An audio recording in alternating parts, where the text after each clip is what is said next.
Baik, Bu Menteri, ini kan Ibu dari awal sudah berkarir di Kementerian Luar Negeri begitu ya. Apakah itu juga salah satu menjadi modal karena Ibu sudah tahu dari awal sebenarnya gaya yang cocok gitu dengan diplomasi Indonesia itu seperti apa? Tampaknya sudah dari awal gitu. Ada pengaruh yang Ya, besar saya juga memang nggak, Bu? lahir dan tumbuh di Kementerian Luar Negeri kan. Jadi saya bergabung di Kementerian Luar Negeri itu tahun 86. Jadi kalau tahun ini itu berarti sudah 32 tahun berada di di bidang pekerjaan ini. Jadi sehingga pada saat saya diberi amanah, diberi tanggung jawab sebagai Menteri Luar Negeri, ya saya sudah paham ya, paling tidak lebih mudah dibanding dengan yang tiba-tiba baru. Kenal dengan teman-teman tim saya, karena buat saya sekali lagi teamwork itu penting sekali. Jadi kita itu kalau kadang-kadang kalau dilihat orang kadang-kadang itu lucu, gaya guyon kita tuh ya kayak gaya guyon sebagai teman, karena misalnya eselon 1 saya, teman-teman tim eselon 1, eselon 2, mereka ini kan tumbuh kembang bareng. Ada yang seangkatan mungkin? Seangkatan ada, susah bareng. Waktu kita masih kecil-kecil kadang-kadang dimarahin bareng dan sebagainya. Jadi itu melekat ya. Jadi sampai sekarang kalau kita udah kumpul, ya kita bercandanya sebagai teman. Dan itu saya apresiasi. Jadi kekerabatan ini yang berusaha saya bangun, saya perkuat, karena kalau orang sudah nyaman bekerja dengan kita, maka insya Allah hasilnya akan baik. Kalau orang bekerja di dalam situasi yang ketakutan, penuh kecurigaan, penuh kecurigaan, itu nggak bagus. Saya sampaikan kepada teman-teman gini, teman-teman, kita kerja dengan energi positif ya. Karena kebetulan saya termasuk orang yang sangat percaya dengan energi positif. Kalau niatan kita jahat, pelajaran hidup saya mengatakan kita tidak akan survive ya. Dan kita akan capek.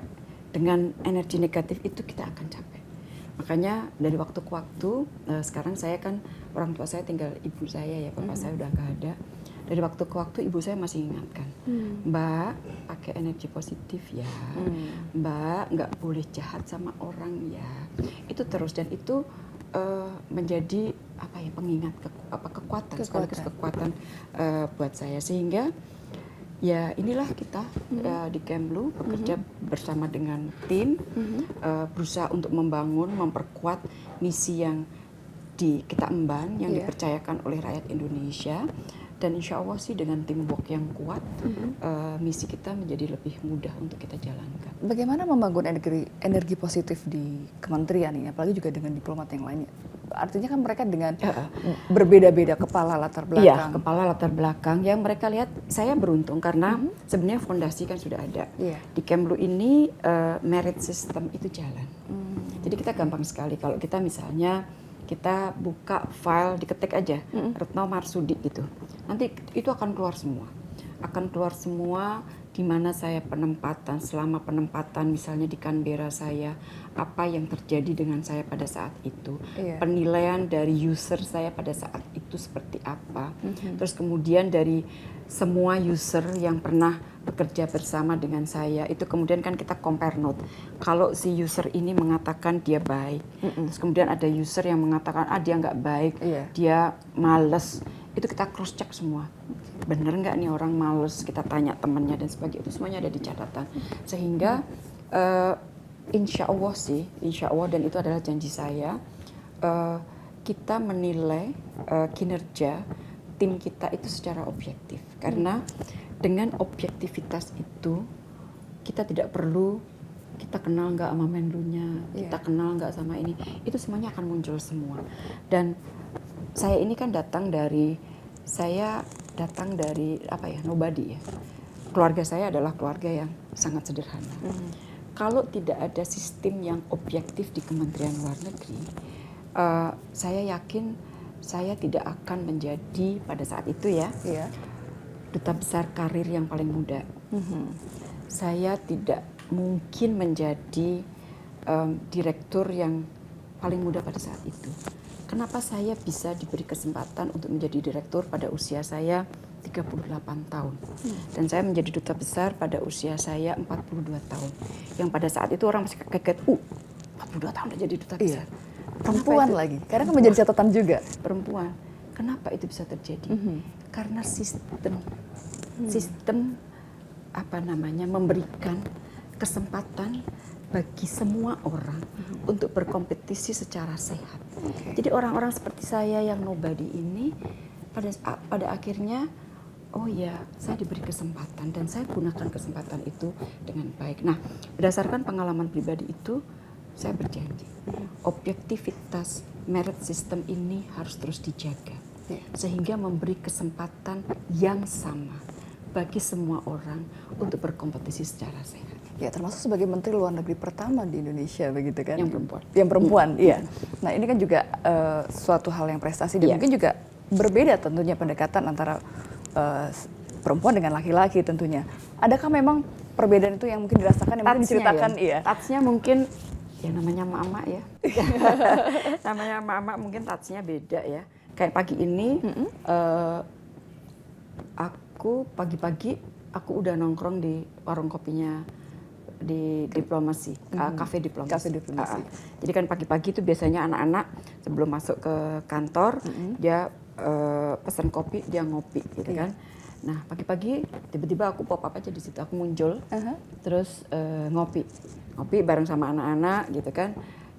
Kamu ngapain? Kamu lagi ngerjain apa dan sebagainya. Terus anak-anak pesan kopi, terus aku bilang, pagi ini aku yang bayarin.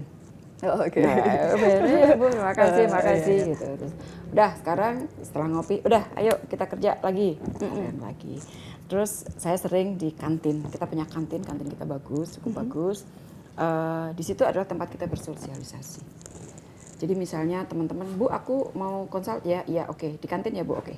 Di kantin kita duduk sambil makan, kamu makan apa dan sebagainya. Kadang-kadang kita minta-mintaan, coba dong, coba ini dan sebagainya. Jadi sebegitu cairnya ya, Ibu ya. Iya. Jadi saya memang betul-betul kan kadang-kadang kita gini ya. Itu juga pesan ibuku, jangan pernah menikmati power.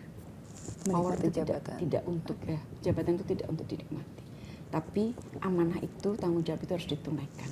Jadi jangan lihat dari jabatannya, tapi lihat dari tanggung jawabnya. Dan tanggung jawab itu besar, dan itu harus ditunaikan. Ditunaikan dengan hati juga. Nah, oleh karena itu saya mencoba untuk membuka komunikasi dengan teman-teman, dengan tim saya. Makanya kita di Kemlu itu ada kalimat open door policy. Semua pejabat yang ada di Kemlu tidak ada pintunya yang ditutup. Karena dengan menutup pintu itu secara psikologis udah ada barrier. Untuk saya juga terbuka. Jadi kadang-kadang kalau ini kita pas lagi di kantor ya, karena kata Aki juga suka keluar kantor. Jadi sering. Kadang-kadang saya duduk di dalam, terus tiba-tiba ada yang datang ketemu dengan tim saya gitu. Jadi saya dari dalam saya teriak, ngapain? Gitu. Malu-malu ya. Kenapa? Mau ketemu? Jadi memang harus dibuat itu, harus jabatan itu harus didesakralisasi, jangan disakralkan, gitu loh. Kita jangan mentang-mentang sebagai nggak bisa, udah nggak bisa, zamannya udah nggak bisa, nggak bisa. Kita nggak akan bisa menjalankan tugas kita dengan baik kalau kita duduk di tahta sendirian, yang lain no way, nggak bisa karena memang zaman sudah berubah. Iya, dan sebenarnya ya sentuhan-sentuhan kecil itu gampang dilakukan. Dan pada saat kita memberikan sentuhan kecil itu, tim kita tuh seneng, gitu loh. Mereka merasa namanya orang, gitu ya, orang, gitu loh. Jadi kita kan tidak bekerja dengan mesin, kita bekerja dengan orang. Ya marilah kita bekerja sebagaimana layaknya hubungan antar manusia. Itu aja sih. Nggak muluk-muluk sih. Nggak muluk-muluk ya. Justru simple, sederhana, tapi sangat simple. Mengena sekali begitu ya. Banyak hal ternyata yang bisa digali dari Ibu Menteri ini. Kita akan kembali saat lagi, tetaplah bersama kami.